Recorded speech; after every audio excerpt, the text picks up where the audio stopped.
Praise the Lord. கர்த்தருடைய பரிசுத்த நாமத்திற்கு மகிமை உண்டாவதாக.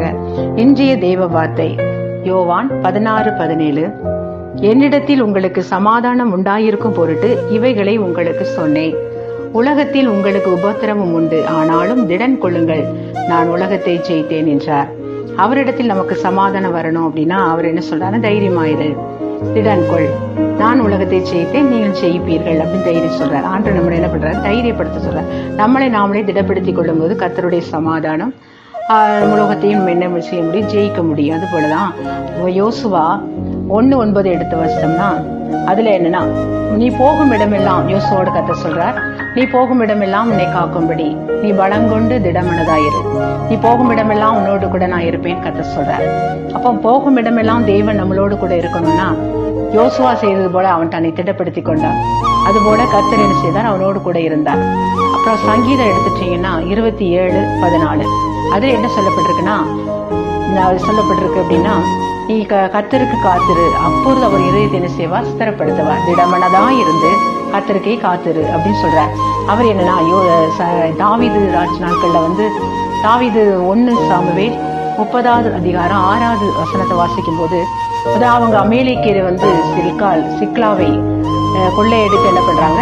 அவனுடைய பொருள், ஸ்திரீகள், அவனுடைய பிள்ளைகள், பெரியோர் சிறியோர் எல்லாத்தையும் கொள்ளையடிச்சுட்டு போயிட்டாங்க. ஜனங்கள் எல்லாரும் தாவீது ராஜாவை என்ன பண்றாங்க? கோபம் கொண்டு, தாவீது ராஜா மேல கோபம் கொண்டு எப்படியாவது என்ன செய்யணும், கல்ல இருந்து கொள்ளணும்னு சொல்லி எல்லாரும் எழும்புறாங்க.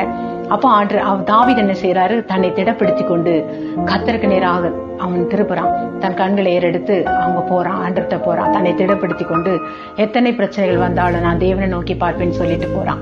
அப்போ அவனை நோக்கி, தேவனை நோக்கி அவன் காத்திருந்து அவன் பார்க்கும் போது கர்த்தர் திடமனதா இருக்கும்போது கர்த்தர் அவனுடைய வாழ்க்கையில் அவன் இழந்து போன அனைத்தையும் என்ன செய்யறான்? திரும்ப ஆண்டவர்கிட்ட போய் கேட்கிறான், இசப்பா நான் இதெல்லாம் ஆண்டவரே நான் போய் திருப்பி கொள்ள முடியும், நான் போகணுமா அப்படின்னு சொல்லி அவன்கிட்ட கேட்கும்போது நீ போ என்று சொல்ற. ஆண்டவர்கிட்ட நம்ம கேட்கும்போது கர்த்தர் அந்த காரியத்திலும் நம்மளோட இருப்பா. எத்தனை பிரச்சனை நெருக்கம் வந்தது, எல்லாரும் அவனை நெருக்குனாங்க. ஆனா கர்த்தர் நல்லவர்.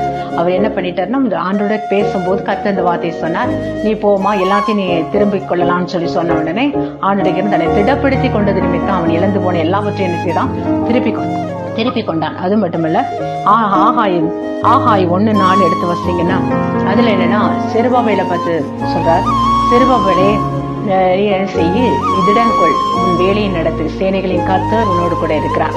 நமக்கு அது கைது செய்கிற வேலையில இன்னைக்கு எத்தனையோ பிரச்சனை, எத்தனையோ போராட்டங்கள், எத்தனையோ எதிர்ப்புகள் விரோதமா எழும்புறாங்க. ஆனா அதை குறிச்சு நம்ம கவலைப்படக்கூடாது. நீ திடன் கொள்பா, நீ திடன் கொள், நீ வேலையை நடத்து, நான் உன்னோடு இருக்கிறேன். சேனைகளின் கர்த்தர் சொல்ற, நான் உன்னை உருவாக்கினவர், நான் உன்னோடு கூட இருக்கிறேன் என்று அப்படி சொல்லும் போது அவன் தன்னை திடப்படுத்திக் கொண்டான். அப்பொழுது கர்த்தர் அவனை ஆசீர்வதிக்கிறார். அவன் என்ன செய்யறான்? அவனை முத்திரை மோதிரமாய் கர்த்தர் வைக்கிறார். அவன் அதில் ஒரு ஜெயத்தை கர்த்தர் அவன் பெற்றுக்கொள்கிறான். அது மட்டுமல்ல, அது போல நம்ம சமாதானம் பெற்றுக்கொள்ளணும் தேவனிடத்தில் அப்படின்னா நம்ம திடப்படுத்திக் கொள்வோம். நம்ம போகும் இடமெல்லாம் தேவன் நம்மளோடு கூட இருக்கணும்னா நாமே திடப்படுத்திக் கொள்வோம். நம்ம இழந்து போன எல்லாவற்றையும் பெற்றுக்கொள்ளணும்னா நாமே திடப்படுத்திக் கொள்வோம். நம்ம கையின் பிரயாசத்தை நம்ம பெற்றுக்கொள்ள வேணும்னா, ஒரு ஜெயத்தை பெறணும்னா நாம என்ன செய்வோம்? திடப்படுத்திக் கொள்வோம். கர்த்தர் இந்த சிறுவார்த்தை ஆசீர்வதிப்பாராக. ஜெபிப்போம். கர்த்தருடைய பரிசுத்த நாமம் மகிமைப்படுவதாக. இந்த நாள் கேட்டது போல இசப்பா, உலகத்தை ஜெயித்தீர்கள் என்று சொன்னீங்க, சொல்லி ஜெயிச்சிருக்கிறீங்க ராஜா, நீங்க திடன் கொள்ளுங்கள், நான் உலகத்தை ஜெயித்தேன் சொன்னது போல கர்த்தாவே, நாங்க எல்லாவற்றையும் எங்களை நாங்கள் திடப்படுத்திக் கொள்ள எங்களுக்கு பலன்டாகப்பா. ஆண்டவரே, உங்களுடைய வார்த்தையின்படியே கீழ்ப்படிந்து, உமக்கு வார்த்தையின்படி கீழ்ப்படிந்து நோக்கி பார்க்க எங்களுக்கு கிருபை செய்யுங்க. இந்த நாள் முதல் எங்களுக்கு ஒரு திடமனதை கர்த்தர் கட்டளையிடும்படியா ஜெபிக்கிறோம். நீங்க சொன்ன வார்த்தை கட்டளை ஆண்டவரே, நீ திடன் கொள்ளுங்கள் என்று அந்த கட்டளையை நாங்கள் கை கொண்டு நடக்க நாள் முழுவதும் எங்களுக்கு உதவி செய்யுங்க. இன்று ஆண்டவரே, அநேகர் இந்த வார்த்தை கேட்கும் போது ராஜா, அநேகர் இதிலிருந்து தன்னை திடப்படுத்த அநேக ஆசீர்வாதத்தை பெற்றுக்கொள்ள கிருபை செய்யுங்க. இயேசுவின் நாமத்தில் ஜெபம்.